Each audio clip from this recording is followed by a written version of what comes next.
Into your career and you're like, hey, I'm going to fade to black, I'm going to go to Buds, I'm going to be the CEO of Buds or the commanding officer of Buds. And so the commanding officer would be like the CEO, right? And so he would go to commanding officer of Buds.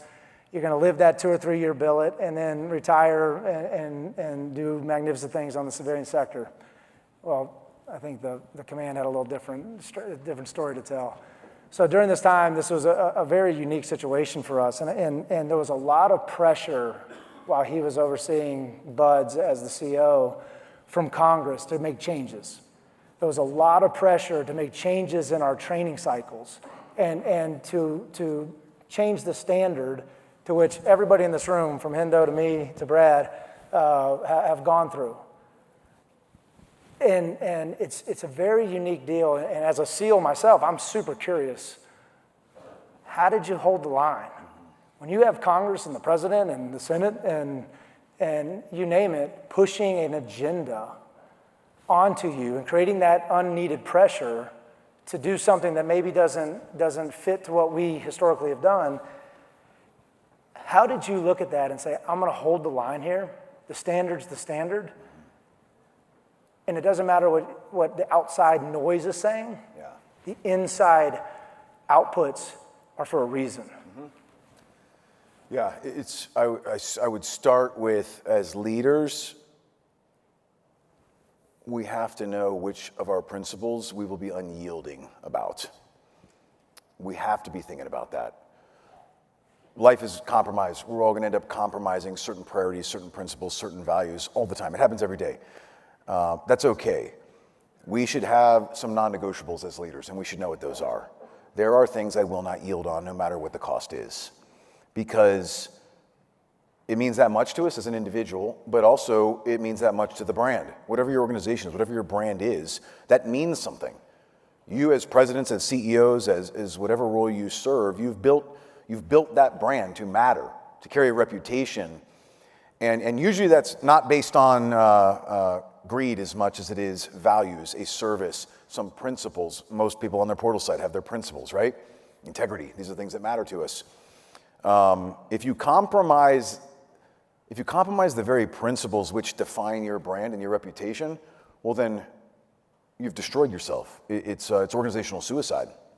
And that's what I was worried about with the SEAL Trident. Everyone's very interested in the SEAL community. They're fascinated by us, but they want to dilute us because they want more of it. Does Hell Week really have to be five days? Can you make it 4? Can you make it 3? It's the same thing, right? Everyone that makes it, this is a constant argument we've heard over the years. Mostly, if you make it to Wednesday of Hell Week, you're going to make it to Friday. It's almost a predetermined conclusion. So that's great. So then people say, well, great. Can't we just stop on Wednesday then? Why do we have to go to Friday? What's the real difference? Well, no, we can't. Because it was designed to be this way for a reason. It was designed to push people past their preconceived limits where they thought physically they were done, but they don't understand that normally we put ceilings on ourselves that you can push through because the body is way more capable than we give it credit for in resilience, in sustainment, in endurance, and we have to experience that. This can't be a whiteboard session. You can't collect buds with a bubble chart test, right? It has to be experienced for one to realize it. And what we do know is guys that come at the end of Hell Week are different. They will never be the same. It produces in them a sense of nothing is impossible. I guarantee you, if you take a guy out of Hell Week and you're like, hey man, take a day to rest up, tomorrow we're going to swim you from Virginia Beach to Britain. Across the Atlantic Ocean. Never been done. You ready? They'll be like, that's going to suck. Let's go. As long as I have a swim buddy. Tio, you coming? Let's go. Let's go. We'll figure it out. And we're just going to go. It's incredible. Okay, that's great. And that's what America needs. And it's what our military needs out of our special operations component of the Navy. If you want that downrange, we cannot dilute the standard. We cannot compromise what the Trident means. And any single argument that ever says, well, do you really need to? We should stop it right there, because that was an unyielding principle for me, because I just poured a quarter century into this thing. I had lost countless friends we just talked about, all representing the values and everything this thing says it stands for in our oath to the Constitution. If we dilute those things, well, then it means nothing. Their deaths mean nothing. That's unacceptable. Unyielding. And so we sat as instructors. Chester was one of my instructors. And we sat and said, hey guys, My guidance was, we will never compromise our standard. You hold the line and I'll get your back. And if that cost me my career, well worth the cost. That's as good as it gets right there. I appreciate it.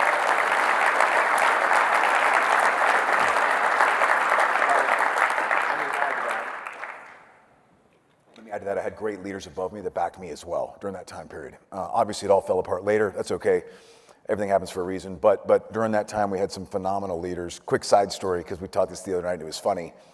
We had a female, the first time ever, make it into first phase. Chester was helping out with that one.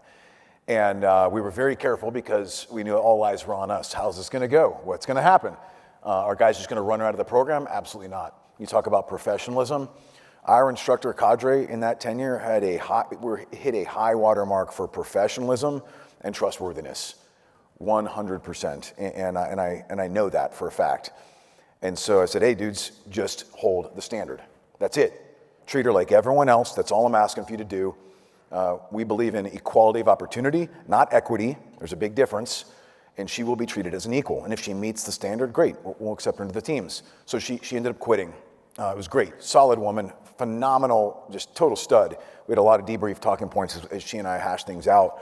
But what was great is the story that's fun was that my boss then was like, well, okay, she quit. And so he goes to our admiral at the time, Admiral Wyman Howard. I love this. And he says, well, she quit, sir. Here's what happened. Here's all the context, situation. And the admiral's like, well, why'd she quit? I don't know, sir. It was the standard, and she just decided to self-deselect and move on, try something else. And so the admiral then says, well, is the standard too hard? Should we bend it? My boss at the time said, absolutely not, sir. The standard's the standard. And the admiral replies, good, that was a test. You passed. So I was very fortunate. We had a lot of support, not all the time, but a lot of support, and we pushed back when anytime anyone asked us to bend that standard. Yeah, I mean, as somebody I'd already gotten out whenever all this was going on, and the one thing that I could rest assured on, and so Hendo, Chester, that's what the civilians call him now, he was the Master Chief of BUDS. He was the CO of BUDS. And I was a civilian trying to be like you guys, wearing suit jackets and punching on computers.